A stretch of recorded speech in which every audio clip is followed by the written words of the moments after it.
Bonjour, petit tuto pour calculer le volume d'un cône en fonction d'une hauteur. Attention, nous connaissons le rayon. Faites attention, il faut que la hauteur et le rayon soient exprimés dans la même unité, par exemple ici en centimètres, et le volume sera alors en centimètres cubes. Je vais vous expliquer ici comment faire apparaître donc le 3 donc en exposant. Clic droit sur le 3 et donc ici caractère, et vous devez travailler sur la position exposant, vous allez voir apparaître centimètres cubes. Pour la hauteur tout d'abord, donc si nous partons de 0, donc évidemment le volume sera 0, et si ici je mets un pas de 5 par exemple, donc 0,5, quand vous allez sélectionner les deux cellules, donc A2 et A3, et tirer comme ça, le pas va être de 0,5 en 0,5.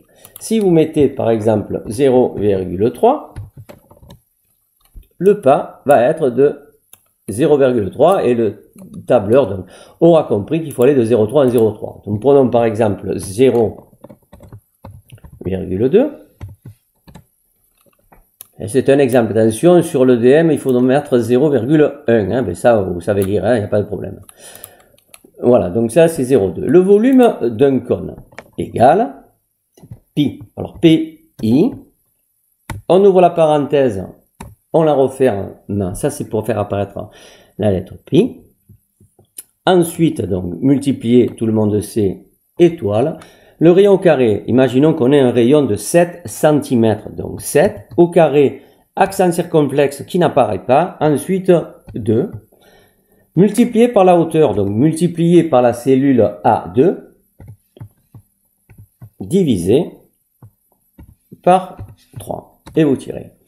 Donc 0, c'est normal. Ensuite, tac tac, double clic ici, et ça va tout vous donner. Alors, attention, dans notre DM, il faudra que ça soit un peu plus grand ici.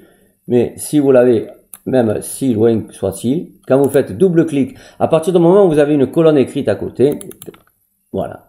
Donc ici, on n'a pas besoin d'arrondir, sinon on pourrait arrondir les valeurs du volume.